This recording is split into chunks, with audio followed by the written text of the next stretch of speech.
La souveraineté, c'est souvent le cache-misère Oui. de solutions qui soient moins disantes. moins disantes. On sera toujours dépendant, en tout cas pour un certain nombre d'années, des Américains pour le cloud et des Asiatiques pour les composants électroniques. 80% des achats dans le cloud se faisaient auprès d'acteurs américains. Aujourd'hui, notamment avec le télétravail, il y a beaucoup de nomadisme, il y a aussi beaucoup d'applications SaaS extérieures qui peuvent être accédées d'ailleurs du bureau ou en situation de mobilité. C'est vrai qu'avec cette alliance Equinox-Solfeo, on arrive à couvrir toutes ces couches. On n'a jamais vu autant de clients défiler sur nos points de production pour constater qu'effectivement tout se fait chez nous.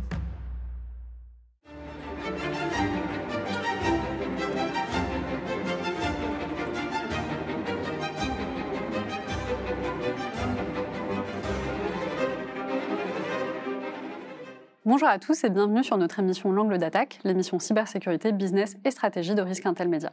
Aujourd'hui, nous allons parler de cybersécurité comme à notre habitude, mais cette fois-ci de cybersécurité dans les réseaux.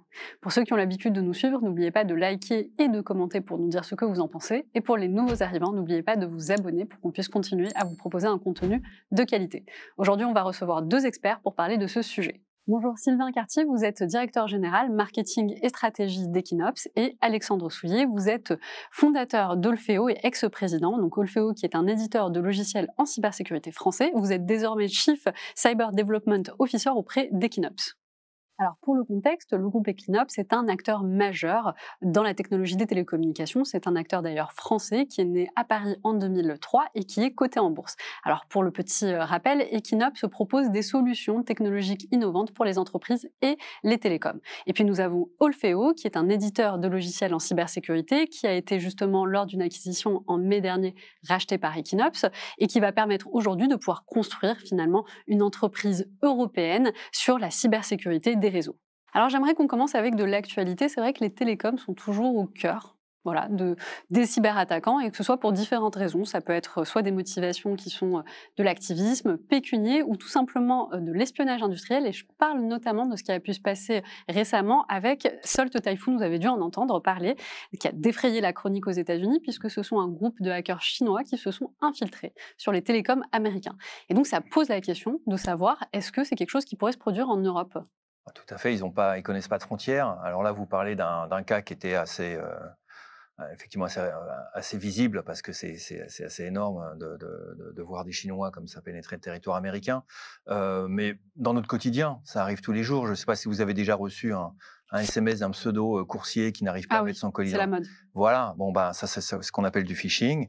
Mais il faut savoir qu'on vient de découvrir que des centaines de milliers, voire des millions de ces SMS sont en fait émis à partir de routeurs qui sont des routeurs qu'on appelle à l'extérieur, qu'on peut trouver dans des systèmes connectés qu'on a un petit peu partout dans la rue autour de nous. Et il y a des routeurs qui ont des failles de sécurité. Et il y a des hackers qui se mettent à l'intérieur et qui utilisent cet espace connecté au réseau pour envoyer leurs attaques. Voilà. Et ça, c'est évidemment peut-être moins visible, mais c'est courant. Donc c'est au cœur de nos questions télécom et cyber, de savoir protéger nos équipements, nos systèmes pour éviter ce genre d'attaque. Alors c'est vrai qu'on n'y pense pas toujours, mais finalement le télécom c'est le nerf de la guerre, parce que vous allez avoir accès à l'ensemble des données des citoyens, des politiciens, des États, des gouvernements, des entreprises. Donc ça doit être vraiment une cible de choix, j'imagine, pour les hackers. C'est le support de toutes les informations qui transitent. Donc évidemment, sujet à des attaques. Alors ces attaques peuvent être logicielles, elles peuvent être aussi matérielles. On l'a vu avec l'écoute des câbles sous-marins par exemple. Mais effectivement, c'est le vecteur de transmission de l'information. Donc, il y a énormément de possibilités d'attaque, et c'est normal que les opérateurs soient visés prioritairement. Alors, je veux bien revenir sur l'écoute des câbles sous-marins pour le public qui nous suit. Est-ce que vous pouvez donner plus d'informations ? Oui, parce qu'on a le groupe Equinox a une partie de son portfolio sur ce qu'on appelle le transport optique. Donc, ce sont les systèmes qui permettent de transporter de la data sur des très longues distances à l'échelle d'un pays, d'un océan. On transporte la data sous forme de lumière. Donc, on a les équipements aux extrémités. Et ce que vous pouvez avoir comme forme d'attaque, alors bon, quelque chose d'assez radical, c'est de couper le lien, très bien, mais quelque chose de plus subtil, c'est tout simplement de dévier la lumière pour la décoder soi-même et la réinjecter dans le réseau. Donc on sait qu'il y a des pirates qui utilisent des dérivateurs sur ces câbles pour écouter tout simplement. Donc c'est ce qu'on appelle la couche 1 des réseaux, c'est ce qu'il y a de plus bas, c'est la fibre optique. Mais au fur et à mesure qu'on monte dans les couches jusque dans les logiciels très très pointus, à chaque niveau, il y a des failles et il y a des possibilités de hacking avec des technologies très différentes. Ouais, non, mais donc Equinox, surtout avec l'acquisition d'Olfeo, maintenant couvre tout le spectre de la couche OSI. Donc voilà, ouais. Du layer 1 au 7. Hein, nous, on est spécialisé sur le layer 7, donc tout ce qui est couche de contenu, sur lequel passe énormément d'attaques. Donc nous, c'est vraiment notre expertise. Et aujourd'hui, c'est une question très vaste. Hein, tous les problèmes de sécurité liés à la couche 7, c'est les principaux. Donc justement pour les combattre. Alors justement, je voudrais qu'on revienne sur cette partie de data, de contenu. Quels sont aujourd'hui les challenges qu'on peut avoir en matière de cybersécurité des réseaux? Alors, je dirais les nouveaux usages, comme le nomadisme, comme l'utilisation massive des logiciels SaaS, ont fait naître de nouveaux types de risques. C'est vrai qu'historiquement, il était relativement aisé de couvrir des risques de sécurité avec une protection périmétrique, hein, puisque toutes les données sensibles étaient concentrées dans les data centers physiquement au sein de l'entreprise, et donc avec un cloisonnement plus ou moins hermétique vis-à-vis de l'extérieur, on se protégeait relativement bien. Aujourd'hui, notamment avec le télétravail, il y a beaucoup de nomadisme, il y a aussi beaucoup d'applications SaaS extérieures qui peuvent être accédées d'ailleurs du bureau ou en situation de mobilité, et ça introduit de nouveaux risques. Bon, par ailleurs, il y a une augmentation énorme du nombre de menaces. Nous, on estime qu'Internet est devenu une zone de non-droit complète et qu'on peut plus adopter les anciens paradigmes qui consistaient à laisser passer par défaut tous les flux, autoriser n'importe quelle connexion entre un utilisateur, son device et l'extérieur. Mais le temps est venu d'appliquer le principe zéro trust aux accès au contenu, c'est-à-dire ne jamais faire confiance par défaut. Et nous, nos systèmes refusent par défaut toutes les connexions. C'est-à-dire que pour qu'on les autorise, il faut qu'elles aient été préalablement analysées, considérées comme légitimes pour y accéder. Voilà. Donc tout ce qui est attaque éphémère, 0D, enfin tout ce qui est phishing, où le hacker va finalement créer un site web éphémère quelques secondes avant de lancer l'attaque, seront bloqués par nos systèmes parce que nous bloquons l'accès par défaut. Mmh. Vous vouliez rebondir? Pas spécialement, mais j'aime toujours beaucoup écouter Alexandre, il est passionnant sur son domaine, mais c'est vrai qu'avec cette alliance Equinox-Olfeo, on arrive à couvrir toutes ces couches. Hein. On a parlé de la couche 1, après il y a des couches qui sont plutôt liées à la connectivité des entreprises, donc avec des routeurs sur lesquels il faut savoir sécuriser les accès, ce qu'on appelle le support des CVE, et puis voilà, jusqu'à aller au niveau 7. Donc c'est avec une stratégie d'ensemble. C'est aussi pour ça la raison d'être de cette alliance entre nos sociétés. C'est en prenant une vue d'ensemble de cette cybersécurité qu'on peut arriver à garantir cette approche zéro trust dont parlait Alexandre. Alors justement, vous en parliez un petit peu, il y a une alliance qui a été faite aussi pour créer finalement un compétiteur européen sur la cybersécurité des réseaux.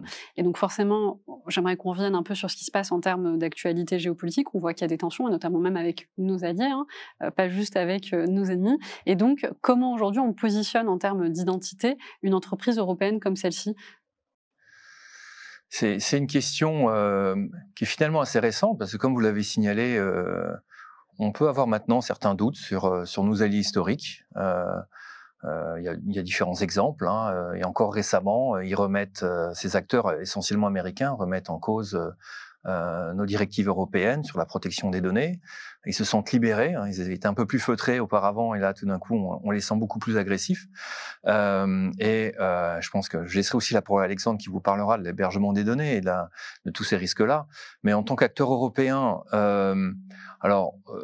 notre ambition, effectivement, c'est de s'appuyer sur cette souveraineté pour lequel on sent que le marché a une attente, une demande. Donc là, on a Equinox a fait l'acquisition d'Olfeo. On peut aussi penser à des alliances plus larges parce que va bien falloir arriver à couvrir tout le périmètre nécessaire pour vraiment parler de souveraineté. Parler de souveraineté 100% fait pas vraiment de sens. Hein, on sera toujours dépendant en tout cas pour un certain nombre d'années, des Américains pour le cloud et des Asiatiques pour les composants électroniques. Néanmoins, il y a des manières de se protéger de certaines lois, de sécuriser des parties très sensibles en ayant la technologie en propre pour garantir cette souveraineté aux pays et aux acteurs européens. Alexandre. Alors, à ce titre, d'ailleurs, le SIGREF a sorti une étude très intéressante là, en avril de cette année, en 2025, affirmant que 80% des achats dans le cloud se faisaient auprès d'acteurs américains.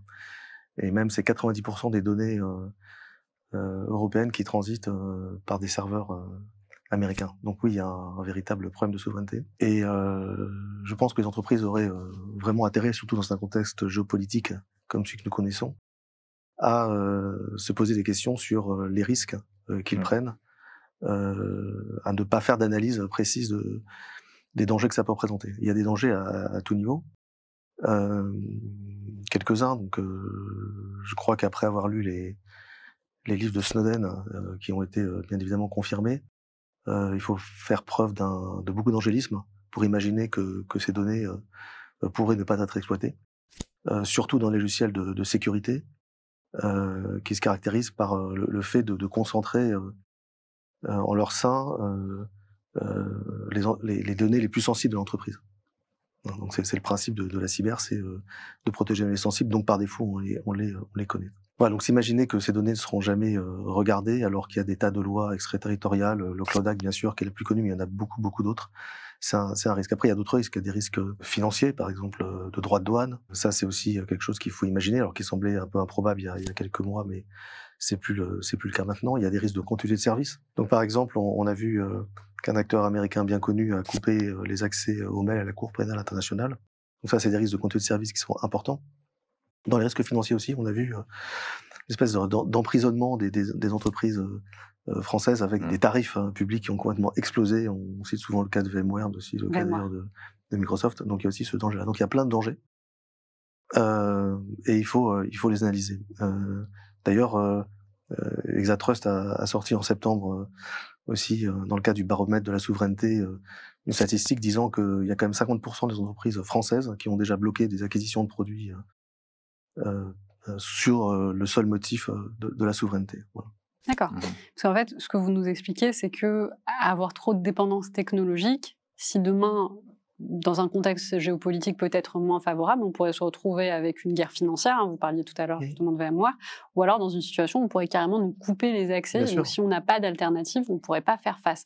Mais est-ce que vous pensez que ça, c'est quelque chose dont les décideurs ont conscience aujourd'hui quand vous l'approchez en tant que solution française ? Je pense que les décideurs européens ont cette information, évidemment. Les décideurs des grands groupes européens, des grandes sociétés des différents pays ont tous un plan, en tout cas dans leur agenda, d'essayer d'identifier des opportunités de remplacement de technologies américaines par des européennes. Donc là, je pense qu'il y a des réflexions. Après, il faut aller au-delà de la réflexion, il faut la mise en œuvre, et là, c'est déjà plus compliqué. Et moi, je pense aussi à la grosse masse de ce qu'on appelle en France les ETI ou les Anglais le mid-market, donc d'entreprises de taille moyenne, qui sont parfois extrêmement sensibles, parce qu'elles peuvent être fournisseurs de très grands groupes, peuvent détenir des technologies de pointe, néanmoins sans forcément avoir les moyens ou la connaissance ou le temps, tout simplement, de bien comprendre tous ces challenges et de se protéger correctement. Là, je pense qu'il y a un vrai trou dans la raquette. Donc ça, c'est des choses sur lesquelles on veut, nous aussi, pouvoir intervenir. En tant qu'acteur européen, on a aussi notre carte à jouer. Faut pas cacher que la politique américaine, avec le Trump de la version 1, nous a un petit peu aidé à chasser les Chinois de pays européens et américains. On a pu en bénéficier. Là, il y a une défiance américaine avec Trump version 2. Donc voilà, on a aussi perçoit ça aussi comme une opportunité parce qu'avant, on avait très peu finalement de visibilité. Là, on a beaucoup plus de visibilité. Maintenant, c'est très bien que c'est absolument pas sur l'argument de la souveraineté qu'on peut gagner et qu'on peut satisfaire un client. Il faut une qualité de produit, c'est essentiel. Donc, on cherche pas forcément à mettre cet argument en œuvre. Il faut avant tout répondre aux besoins. C'est le client qui a des challenges, des problèmes. C'est à ça qu'on veut répondre, quel que soit le. Donc, tout à fait. Alors la souveraineté, c'est une forme de patriotisme économique. Ouais. Donc, les entreprises peuvent y être sensibles. Mais comme le dit Sylvain, c'est pas un argument suffisant. Et c'est là-dessus qu'il faut aussi insister, c'est que les offres européennes, au-delà de cet enjeu des points qu'on a évoqués précédemment, est capable d'apporter des solutions qui seront plus adaptées, donc meilleures, aux besoins réels rencontrés par les entreprises européennes. Et dans la cyber, c'est particulièrement vrai, puisque en tant qu'acteurs, nous Français et Européens, on a une connaissance des attaques qui sera beaucoup plus pointue que les acteurs américains qui eux rayonnent sur le monde entier, puisque forcément on a une cible qui est un peu plus réduite, donc on a beaucoup plus d'attention, beaucoup plus de force et de pertinence sur cette cible.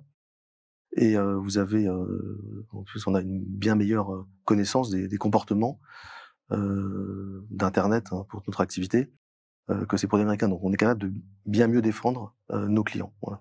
Donc ça, c'est un argument fondamental. Après, vous avez des notions parfois de réglementation, de régulation qui interviennent. Et là aussi, les produits européens seront bien meilleurs.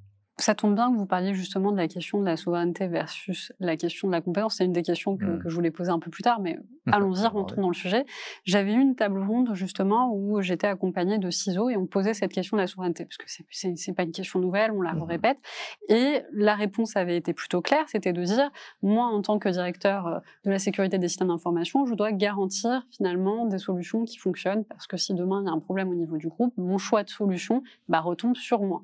Et donc forcément, même si je veux choisir une solution qui soit souveraine, je vais toujours aller vers la solution la plus pertinente ou qui a fait ses preuves. Et vous en parliez juste avant, en fait, finalement. Il suffit pas juste de brander l'entreprise comme une entreprise française, même s'il y a toujours un patriotisme économique à avoir derrière, mais il faut être aussi en mesure de proposer une solution qui soit au niveau. Donc c'est exactement ce qu'on disait. C'est essentiel. Alors, en fait, la souveraineté, c'est souvent le cache-misère de solutions qui soient moins disantes. Moins disantes. Donc, effectivement, il faut absolument éviter ça. Donc, consultons les solutions souveraines. Aujourd'hui, c'est pas toujours le cas. Et ça, ce qu'on pourrait éventuellement leur reprocher, c'est de pas toujours regarder s'il y a des offres européennes. On va un peu plus facile, parce que c'est aussi poussé par les revendeurs, pour des tas de raisons. Donc, il faut faire ce travail, de regarder s'il y a des solutions équivalentes européennes, parce que tous les risques qu'on évoquait précédemment, ils existent bel et bien avec les solutions américaines et pas avec des solutions européennes.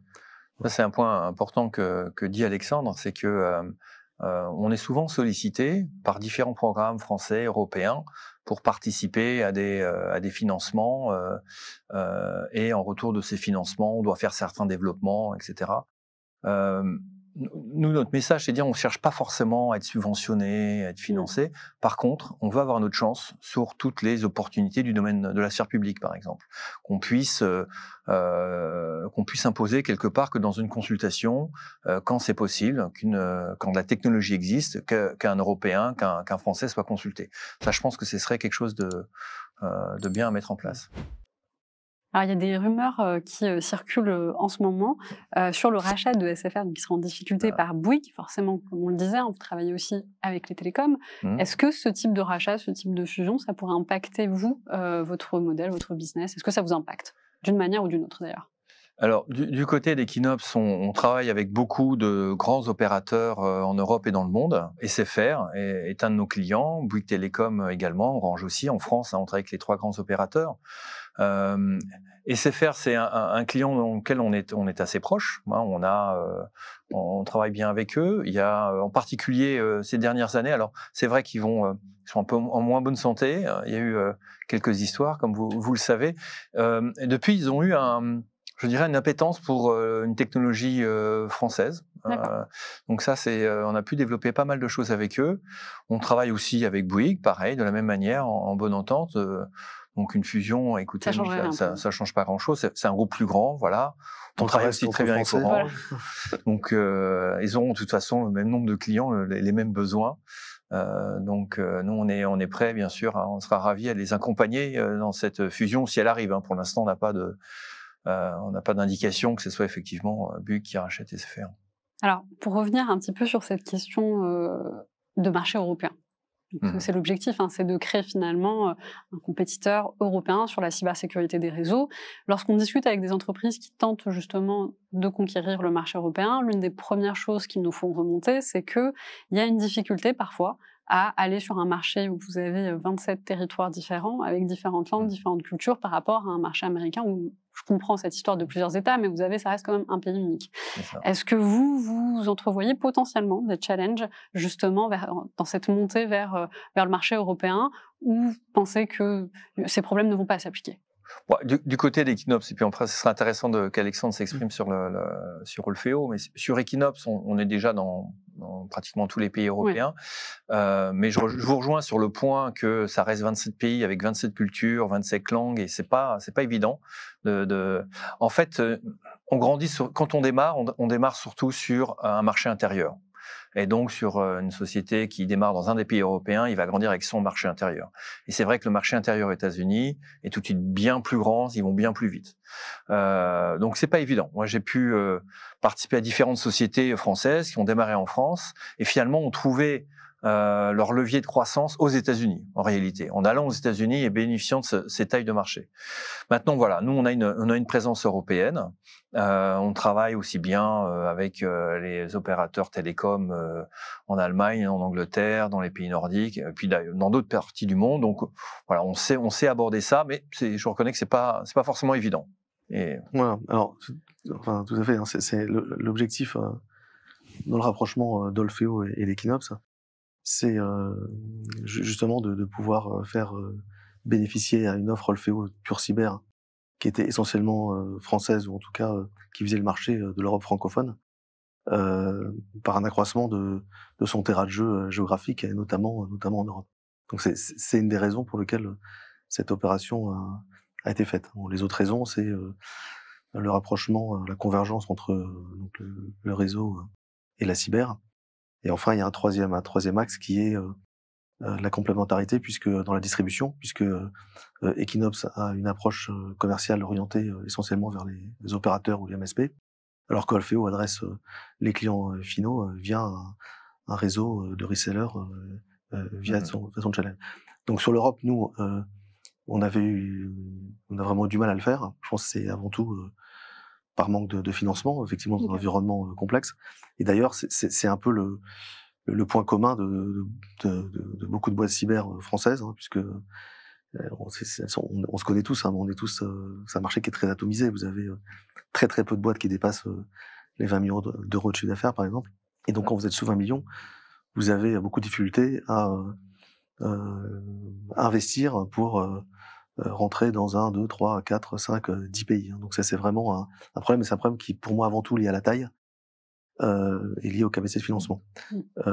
C'est pour ça qu'il est absolument nécessaire que les entreprises françaises de cyber ou de réseau, d'ailleurs, se consolident, à l'instar de ce qu'on a fait. Parce que sans ça, ce sera très difficile. Donc il y a une nécessité, alors ça fait 15 ans qu'on en parle, ça se fait relativement peu.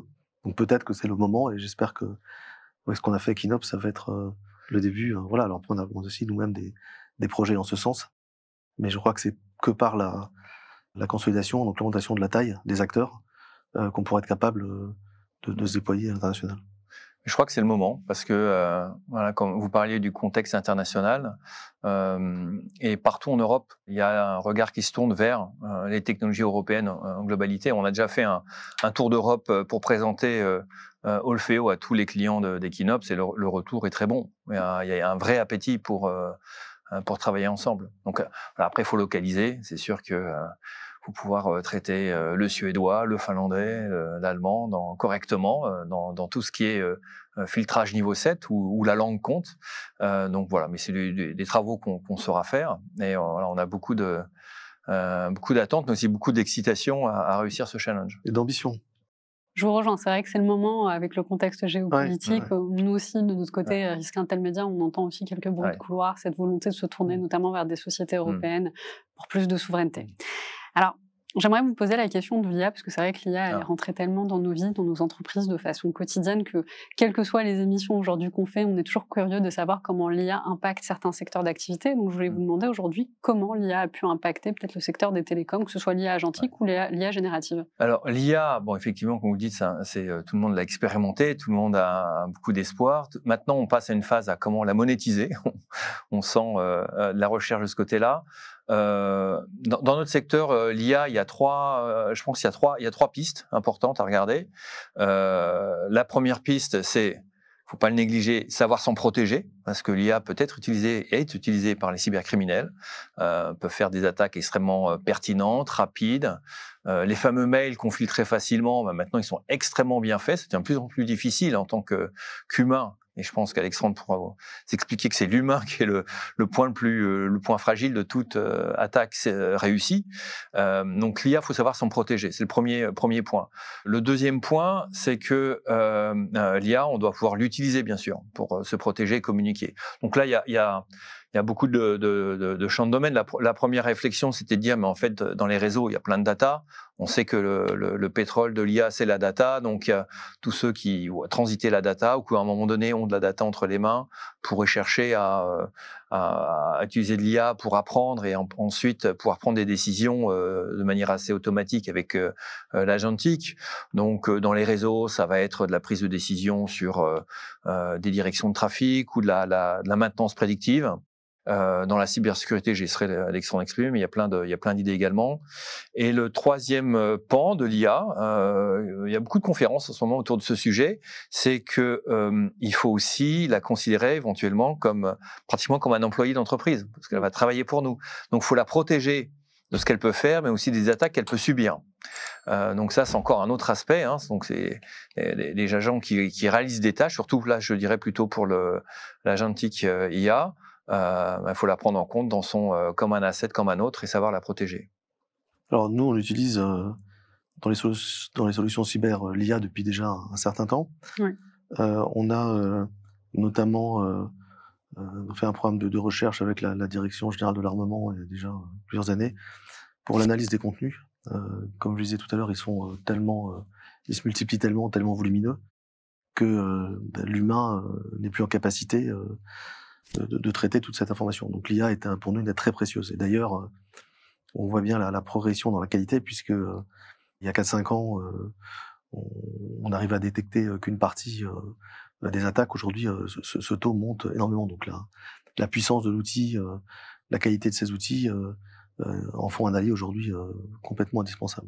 Alors justement, je voulais aussi revenir sur la stratégie, le plan stratégique Bridge. On en a un petit peu parlé hors caméra, mais je pense que ça peut être pertinent d'en discuter. Donc je comprends qu'avec l'acquisition d'Olfeo, vous avez mis en place donc un plan stratégique qui s'appelle Bridge. Je veux bien que vous réexpliquiez pour le public qui nous écoute de quoi il s'agit. Alors comment Equinops, justement, et Olfeo vont permettre de nouvelles opportunités, et plus particulièrement sur la croissance du segment SaaS? Alors, vous avez parlé de Bridge. Effectivement, c'est un plan qu'Equinops a lancé il y a un an et qu'on a dévoilé de manière publique vers le mois de février. Donc, c'est un plan de croissance ambitieux pour la société d'Equinops sur 3 ans, qui s'appuie sur les deux piliers d'Equinops. L'un, le transport optique, et l'autre, toute la connectivité entreprise que nous avons. Et sur ces deux piliers, on a 2 axes de croissance importants. Sur le transport optique, c'est tout ce qui concerne le data center. Il y a beaucoup d'investissements dans les data centers, tirés par le cloud computing, tirés par l'IA. Donc là, il y a des besoins qui sont très importants dans tout ce qui est la transmission optique à très très haut débit. Et sur la connectivité entreprise, comme on le disait, il y a vraiment convergence de technologies de réseau et sécurité depuis un certain temps. Et là, ça va assez loin parce que on va parler de convergence, de ce qui se passe dans ce qu'on appelle un peu pompeusement à l'edge, mais c'est-à-dire sur le site des entreprises, sur le device des utilisateurs, avec le cloud. Donc, historiquement, Equinops est très très fort dans tout ce qui se passe à l'edge, donc les technologies de branche réseau. On avait déjà anticipé avant Bridge des fonctions de cybersécurité comme un firewall, comme ce qu'on appelle du SD-WAN qui permet de sécuriser le trafic. Et puis l'autre aspect, cela vous avez parlé du terme SASI, un terme défini par Gartner, qui en fait est l'expression de cette convergence réseau-sécurité qui englobe toutes les disciplines nécessaires pour se dire j'ai une connexion sécurisée. La partie cloud, voilà, c'est l'expertise d'Olfeo. Donc nous, ça fait sens totalement d'avoir ces solutions SASI. Il y a pas de solution européenne SASI. Donc on veut réellement proposer le plus vite possible. On peut déjà le proposer d'ailleurs, puisque nos 2 solutions sont compatibles. On on va viser d'unifier tout ça sous une même interface graphique, mais on peut déjà en bénéficier dès aujourd'hui. Voilà, on veut proposer ça au marché. On va continuer, alors au-delà de l'Union, on continue à développer nos solutions, aussi bien côté Olfeo, mais aussi côté Equinop, pour la sécurisation du trafic. On n'a pas trop parlé de Quantum, mais par exemple, c'est vraiment le sujet sur lequel on est très investi actuellement, c'est de pouvoir encrypter tout le trafic d'une manière différente que ce qui se fait aujourd'hui, qui n'est plus considéré sécure, avec l'arrivée de supercalculateurs qui seraient capables de décrypter ce trafic en quelques secondes, alors qu'aujourd'hui, ce serait des années. Voilà, donc il y a toujours un train d'avance, je dirais, sur des projections de ce que la technologie peut permettre à des hackers de faire. Il faut savoir se protéger de manière proactive. Donc on est sans arrêt en recherche et en proposition de solutions concrètes dans ce domaine-là. Voilà, donc effectivement, l'objectif, c'est de faire le premier SASI européen. Et on travaille d'arrache-pied depuis ce rapprochement. Voilà. Mais dès aujourd'hui, effectivement, nos solutions sont au moins compatibles, à défaut d'être complètement intégrées, et on peut déjà servir nos clients.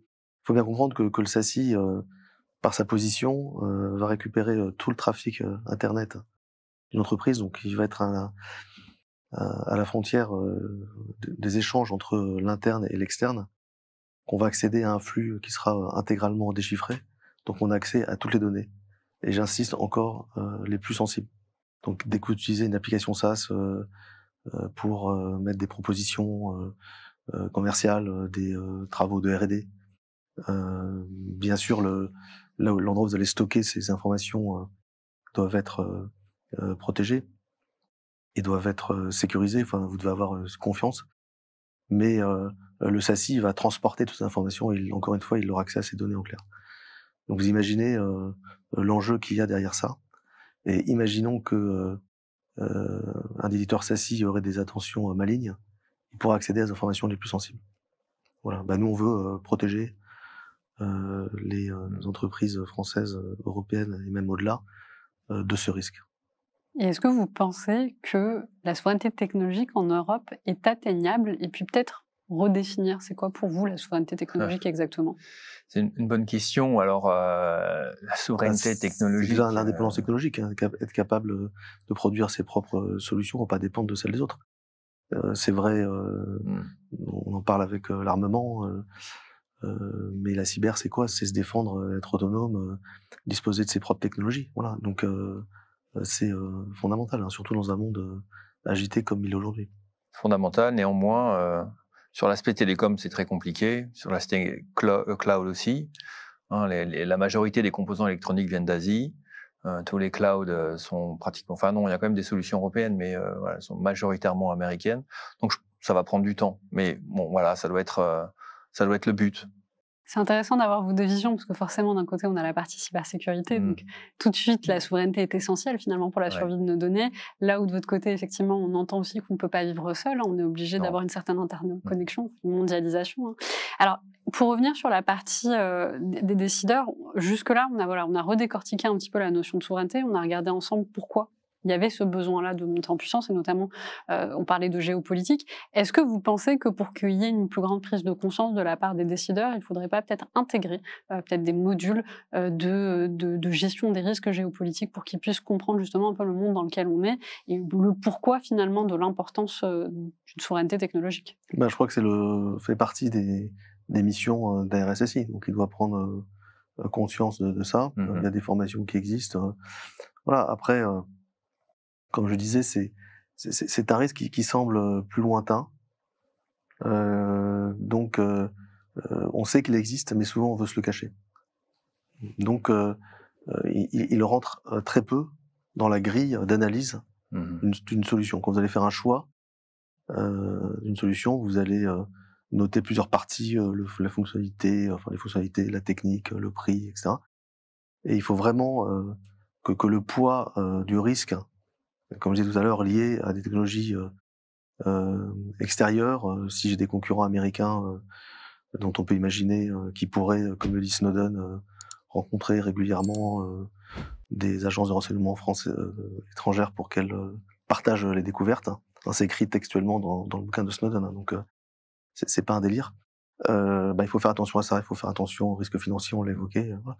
Donc, il faut vraiment que ce soit partie intégrante. Aujourd'hui, c'est rarement le cas, c'est pas assez le cas. Donc ça c'est le premier effort à faire. Et il y a des choses qu'on peut faire immédiatement. Je parlais un petit peu de la technologie des Quantum Safe Networks, donc c'est-à-dire d'être capable de protéger tout ce trafic qui passe dans nos réseaux, dans les opérateurs télécoms. Voilà, aujourd'hui, on commence à mettre en place des technologies qui font que ce trafic ne peut pas être décrypté. Voilà, donc il y a des actions qui sont possibles de faire à court, moyen terme pour se protéger. Mais voilà, la souveraineté reste importante. D'ailleurs, on a nos unités de fabrication en France et en Belgique, et on n'a jamais vu autant de clients défiler sur nos points de production pour constater qu'effectivement tout se fait chez nous. Donc ça, on sent qu'il y a quand même une prise de conscience, c'est certain. Ouais, ça bouge beaucoup, hein, ça c'est. Vous le sentez? Ah oui, on est sur bien sûr. une bonne période là-dessus. Ouais. Alors, on arrive à la fin de cette émission. J'ai une dernière question, une question de prospective. Et je voudrais qu'on parle rapidement du quantique, puisque c'est sur toutes les lèvres, en tout cas pour 2030. Il y a même Orange qui a fait une énorme annonce pendant Vivatech, où ils ont sorti leur première solution anti-attaque quantique. Qu'est-ce que vous en pensez, vous, dans le secteur des télécoms, justement? Oui, voilà, j'ai un peu devancé votre question, mais effectivement, c'est sur toutes les lèvres de nos clients. Clairement, dès qu'il y a un projet, ça fait partie du projet. Est-ce qu'on peut se protéger Donc, il y a plusieurs pans de technologie. Les normes sont pas encore tout à fait figées dans ce domaine-là, faut le savoir. Donc, en gros, en quoi ça consiste? Donc tout le trafic, depuis tout le temps, est encrypté dans les réseaux. On avait un système aujourd'hui qui pourrait en fait se révéler très fragile face à des ordinateurs très puissants qui pourraient de manière très rapide tester toutes les clés de déchiffrement et finalement sans connaître ces clés déchiffrer tout le trafic. Donc c'est ce qu'on appelle ces ordinateurs quantiques très puissants. Il y aurait des soupçons. Alors je crois que ça a été démontré. Il faudrait le sourcer ça, mais que certaines entités aujourd'hui stockent le trafic en prévision de pouvoir le décrypter quand ils auront l'ordinateur. Donc c'est maintenant qu'il faut crypter. Si on dit qu'il y aurait l'ordinateur quantique vers 2030, donc d'ici 5 ans, si votre donnée a toujours un prix après 5 ans, on est déjà trop tard quelque part. Donc, faut pouvoir se protéger maintenant. Donc, plusieurs façons. Changer ses clés. Il y a plein d'entreprises qui proposent du chiffrement, que ce soit des groupes comme Thales, mais aussi il y a beaucoup de startups dans ce domaine-là. Faut pouvoir distribuer ses clés. Alors, ce qu'on fait chez Equinox, on a nos propres technos dans nos labs, distribution de clés, chiffrement. On a des cartes aussi optiques qui savent chiffrer. Maintenant, on a une valeur qui est d'être ouvert. Donc, s'il y a d'autres technologies qui émergent pour distribuer et chiffrer, on est prêt aussi à les embarquer. On a déjà travaillé avec des partenaires dans ce cadre-là. Donc voilà, ça c'est des projets qu'on a avec tous les opérateurs. Et je pense que ça va être un sujet très important en 2026. Vous en pensez quoi, Alexandre? Je pense la même chose. Vous êtes en face. Finalement, c'est la phrase. C'est-à-dire que ça se passe pas à son niveau 7. Voilà. Finalement, c'est la phrase Harvest Now et Decrypt Later. C'est ce que vous expliquez. C'est ça, voilà, exactement. Parfait. Écoutez, on arrive à la fin de cette émission. Merci beaucoup d'avoir répondu à mes questions. Et puis également, merci au public de nous avoir suivis. Comme d'habitude, n'oubliez pas de commenter et de liker. Et pour les nouveaux arrivants, n'oubliez pas de vous abonner, qu'on puisse vous proposer un contenu toujours plus qualitatif.